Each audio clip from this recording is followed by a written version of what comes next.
절대적 의미의 선을 그 기준으로 삼고 그걸 기준 삼아 차이가 나는 것들을 우열을 분별하겠다라는 생각으로 나아갈 필요가 있을 것인가.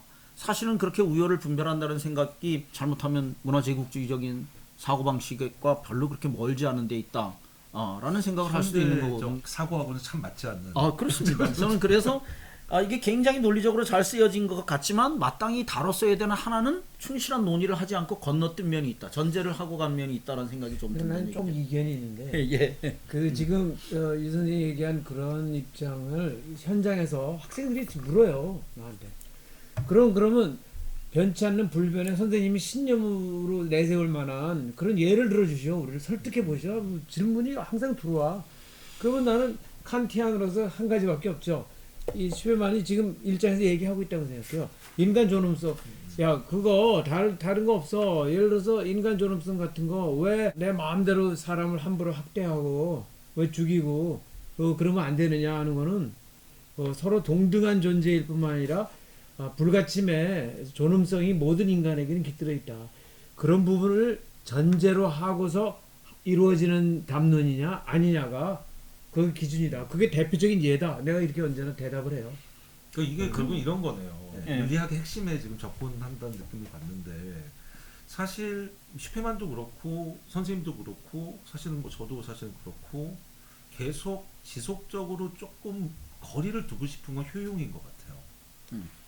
그러니까 윤리학에서 효용을 좀 빼자. 효용 가지고 얘기하기 시작하면 이 윤리 상대주의로 빠질 수밖에 없고 결론적으로. 그리고 효용 가지고 얘기하면은 윤리학의 본원으로 자꾸 멀어지니까 효용 아닌 거로 얘기를 이제 사실 효용을 얘기하면은 얘기 자체는 좀 쉽죠. 왜냐하면은 말로 충분히 가능한 내용이 되니까. 그리고 논증의 부담도 상대적으로 훨씬 줄어든다고 저는 생각하거든요. 왜냐하면 뭐 계산해가지고 통계 수치 보여주면 그거만큼 사실 확실하다고 느낀 논증의 부담을 더는 건 없잖아요. 그 효용에 대한 약간의 오해도 저는 있다고 생각을 하는데 마땅히 논의돼야 될 걸 처음부터 배제하는 것은 바람직한 논증의 자세는 아닌 것 같아요. 그러니까 흉이 뭐 유틸리티를 얘기하게 됐을 때 그 사람들이 시인하고 부인하고 그다음에 일반적 관점에서 대체로 시인하고 승인하는 것들을 좀 관찰해보고 그것도 일정한 자격을 갖춘 유능한 관찰자가 관찰을 해보고 하니까 모두 유틸리티로 일반화가 되는 것 같더라라는 이야기를 하고 있는 것이거든요. 그런 맥락에서 본다면 이 유틸리티를 처음부터 그렇게 배척하고 가야 될 것인가에 대해서는 한번 또 생각을 해봐야 되고요. 이건 조금 맥락을 달리해서 아까 선에 관련된 얘기를 했는데 저는 윤리학의 중심을 선에다 놓는 것이 가지는 위험성에 대해서 좀 한번 생각해봐야 된다고 생각을 해요. 특히 절대적 의미의 선을 상정하는 윤리학은 아까 인간의 존엄성을 말씀하셨는데 인간의 존엄성과 과연 양립 가능한가라는 근본적인 어떤 의심을 한번 해봐야 된다고 생각해요. 예컨대 플라톤식의 선의 이데아가 있다면 그 선의 이데아에 기초해서 선을 많아지는 것, 더 많은, 더 좋은 세상을 만드는 것이 만약에 선의 이데아로부터 비롯되는 어떤 텔로스가 된다라고 한다면 굳이 인간이 왜 다른 형태의 선이 더 인간이 없는 무어가 얘기하는 아름다운 우주, 무생명 우주가 있는 것이 더 선을 극대화한다고 얘기할 수도 있는 것이 아닌가. 인간은 거기서 존엄성이 들었을 여지가 저는 없다고 보여줄 수 있어요. 절대적 의미의 선을 중심으로 하면 인간이 사라지는 것이 세상이 더 선하다라고 얘기할 수 있는 근거도 나타날 수도 있다는 얘기가 되는 거예요. 인간 존엄성 자체가 인간 중심주의. 그렇죠. 그런데 유틸리티는 플라톤과 아리스토텔레스의 그 유명한 논쟁처럼 굿 이니셀프가 아니라 굿니스 이니셀프가 아니라 굿 포 휴먼을 얘기하는 것이 그게 유틸리티거든요. 인간에게 좋은 것들을 극대화하자. 거기에서는 어쩌면 인간이 중심을 차지하는 거예요. 좋은 것이 그 자체로 있는 좋음, 그거 나하고는 좀 별로 그렇게 무관한 것 같아. 인간에게 좋은 것이 무엇인가를 중심으로 윤리학의 논의를 세워보자라고 한다면 아마 선을 중심으로 윤리학을 한다면 그런 의미의 선 그 자체, 절대적 의미의 선이 아니라 인간에게 좋은 것이 무엇인가에 관련된 논의를 중심으로 가는 것이 제가 봤을 때는 인간의 존엄성과도 아마 양립 가능한 방향이 아닐까. 그런 의미에서 효용 내지는 공리를 이야기하는 공리주의자들의 그 선과는 물론 플라톤으로서 멀리 떨어졌지만 아리스토텔레스적인 견해의 후생의 개념에 가까운 것이고 그렇다면 논의가 가능한 영역이 열리지 않을까.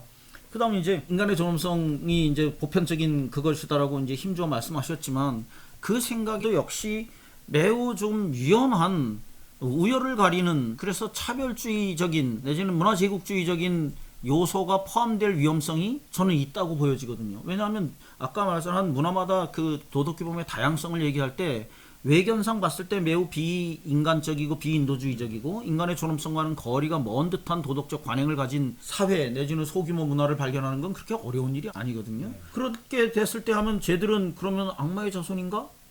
이렇게 외에는 달리 설명되기 어려운 어떤 측면이 있을 수도 있어서 그런 것들을 조금 우리는 신중하게 접근할 필요가 있는 게 아닌가. 서로 다른 삶의 여건 속에서 그들 나름의 공동체를 유지하고 그 공동체 내 인간들의 후생을 좀 더 도모하는 일환으로서 그런 규범 체계가 발달했다라고 하는 설명 방식이 인간을 좀 더 긍정적으로 바라보는 하는 방식이 아닐까라는 생각을 저는 하고 있거든요.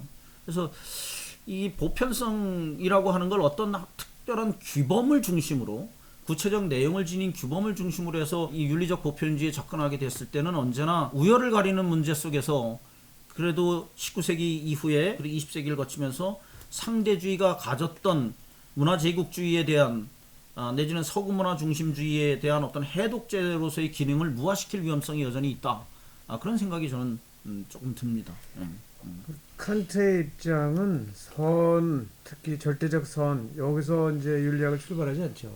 당연히 선이란 건 도덕 법칙을 따르는 것이 선이기 때문에 아까 그 절대적 선이라든가 선을 설정해 놓고서 하는 것의 문제점은 이제 칸트에게는 해당이 안 되고 조금 아까 말한 어떤 그 인간 존엄을 또 절대적인 불변의 기준으로 했을 때 반영을 어그러뜨리는 다른 그렇지 않은 문화를 또 지배하게 되고 이렇게 비판하는 그런 입장이 될 수 있다.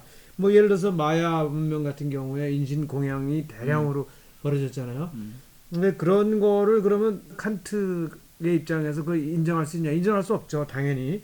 그리고 인간 존엄성이라는 것도 뭐 고대 무수히 전제주 정치 시대가 뭐 훨씬 길게 이어졌는데 그럼 그 시대의 문화나 인간을 인정할 수 없냐? 당연히 일종의 역사고 그건 뭐 우리가 그렇게 많은 세월 살아왔던 것이고 그거를 부정한다기보다는 인간 존엄성이라는 관념 자체가 아까 진화를 얘기하셨지만 인간이 그동안에 정신적인 측면에서도 진정으로 발전해 온 게 있다면 바로 그 부분이다. 말하자면 불변의 기준으로 작용하는 거예요. 그 인신공양 같은 거는 분명히 잘못된 관행이고 그들을 경멸한다는 것이 아니라 가능하다면 거기로부터 좀 더 나은 단계로 인간 존엄이 좀 더 존중받는 입장으로 진행돼야 될 하나의 과정으로 바라본다는 것이겠죠. 그 휴머니즘이라는 것이 사실 서구 근대 문명이 일반화되면서 물론 부처님의 입장이나 예수님의 입장은 분명히 휴머니즘이 분명히 살아 있었어요. 그래 꼭 시대적인 한계라고는 볼 수 있지만 그래도 대다수의 상당히 많은 인간 이 지구상의 인간들이 그래도 인간 존엄을 운위할 정도로 된 거는 서구 근대 문명에서 휴머니즘의 확산에 힘입은 바가 크다면 굉장히 서구 근대 문명이 그 점에서는 기여한 것이고 문명의 어떤 발전이다. 인류 문명의 발전이다. 이렇게 보고요. 그러면 인간 존엄이라는 개념 모든 인간은 동등한 자격을 갖추고 있으므로 그러면 인간 아닌 존재에 대해서 차별하는 거 아니냐. 나는 그 질문 자체가 좀 상당히 잘못됐다고 보는데 칸트의 근본적인 문제의식은 우리가 이해하고 우리가 어떤 하나의 작은 것이라도 우리가 이해하는 게 있다면 그거는 인간의 결국 구조, 인간의 이해 틀로서 이해한 것일 수밖에 없다. 그런 점에서 인간은 항상 인간 중심적이라는 한계를 가지고 있다는 뜻이기 때문에 칸트 입장 같은 경우는 예를 들어서 그거는 어쩔 수 없는 인간의 굴레, 벗어버릴 수 없는 어떤 굴레이고 인간 존엄이라는 것도 다른 게 아니라 우리는 그런 조건을 벗어버릴 수 없는 조건을 우리는 가진 존재이기 때문에 숙명적 존재이기 때문에 그런 관점에서 우리는 사고할 수밖에 없다. 그리고 그러한 이해 정도에 이른 사람들을 서로의 입장을 존중하면서 존중해 줄 수밖에 없다. 그런 정도의 평범한 입장이기 때문에 나는 거기서 뭐 인간 중심이라든 등 뭐 과거에 어떤 관행을 인정 그러면 안 하는 거냐는 등 난 이런 얘기는 적용되지 않는다고 생각해요. 저는 뭐 그런 의미의 과거에 거기에 이제 한다는 게 아니라 인간의 존엄성을 만약에 어떤 보편적인 윤리의 기준 중에 하나 또는 뭐 기준 중에 가장 중요한 것으로 삼게 됐을 때 나타날 수 있는 위험성을 부작용을 얘기할 수 있는 것이고 그렇다면 그게 과연 도덕의 보편성의 근거라고 얘기할 수 있을 것인가 이런 얘기를 하는 것이고 칸트가 동물을 차별하라고 얘기하지는 않았다고 저도 생각을 해요. 왜냐하면 간접적 의무가 있다라고 얘기했기 때문에. 그러나 인간 존엄은 확대가 될 수 있는 여지는 없는가? 칸트는 당대에는 물리학의 세례를 굉장히 많이 받은 것 같아요. 그래서 그 과학과 매우 정합적인 철학의 체계, 윤리학의 체계를 쌓아 올린 데 있어서 단연 독보적인 입장에 있었다라고 하는 것도 인정을 합니다만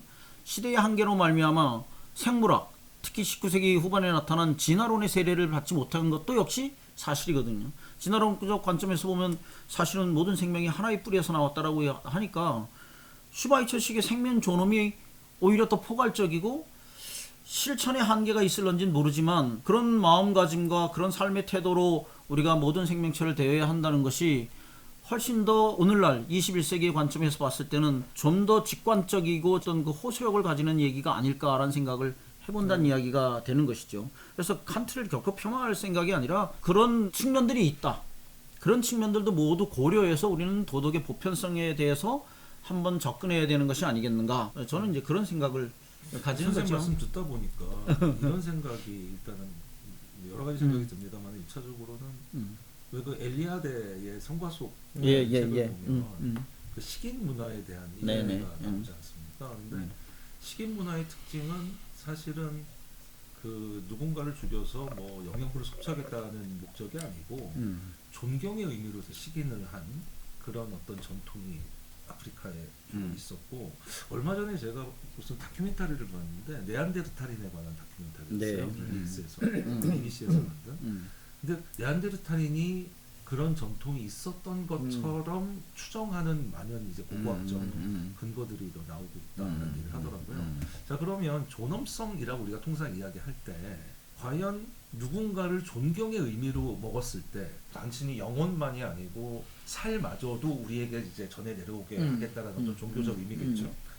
그때 사실은 그 존엄성은 칸트적 입장에서 볼 때는 전혀 존엄성을 지켜준 것이 아니지만 그들의 입장에서 봤을 때는 사실 최고의 존엄성을 표현하는 것일 수 있잖아요. 그래서 그게 유 선생님 말씀대로 칸트가 이야기하는 형태의 인간의 존엄성을 중심으로 한 윤리학이 가질 수 있는 어떤 교조성, 교조주의적 성격이 생길 수 있다라는 것은 제가 이해를 하겠고, 근데 한편으로는 이렇게 볼 수도 있지 않나요? 박 선생님 입장 좀 다르신 것 같은데 존엄성이라고 칸트가 말한 게 과연 철학적인 건가요? 저는 어떻게 이해하고 있냐면 칸트가 이야기하는 존엄성이라는 거는 시민사회의 최종 근거?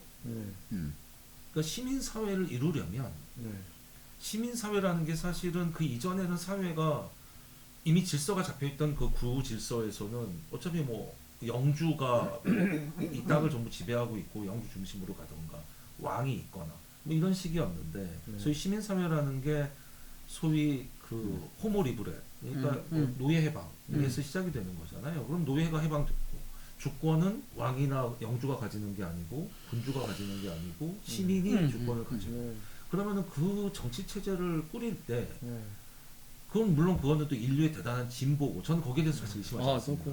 그래서 상대적일 수 없다고 생각해요. 동의합니다. 그런데 그때의 핵심이 될 수밖에 없는 건 인간의 존엄을 지키는 형태로 가야 한다라는 걸 얘기하는 게 저는 생각하거든요. 그렇죠. 이렇게 되게 되면 제가 이 말씀을 드리는 이유는 두 번째 얘기하고 통하는데 아까 이제 텔로스 말씀하셨지만 저는 이 슈페만을 그런 식의 접근을 하고 있지는 않다 저는. 왜냐하면 저는 윤리를 포함해서 철학 자체가 세 개의 종류가 있는 것 같아요. 하나는 말씀하셨던 대로 확실성을 중심으로 무언가 논증을 통해서 명석 판명한 무언가를 이제 하는 그런 어떤 주장 내지 영역. 또 하나는 아까 선생님 말씀하셨던 나토어 혹은 피지스와 같이 어떤 본질을 중심으로 그것도 역시 근데 이성의 영역이죠. 네. 본질도. 물론 형태는 좀 다르겠지만 칸트식으로 얘기하면 그야말로 이쪽 영역은 제가 보기엔 퓨어슈탄트 영역에 가깝고 그리고 본질이라고 얘기하는 거는 퓨어문프트 영역에 가까운 거라고 생각하는데 어쨌든 이제 그런 형태의 유형. 그런데 또 하나는 저는 빛으로 은유될 수 있는 형태의 저는 윤리학 공철학이 있다고 생각하거든요. 그럼 선생님 말씀하셨던 대로 여기서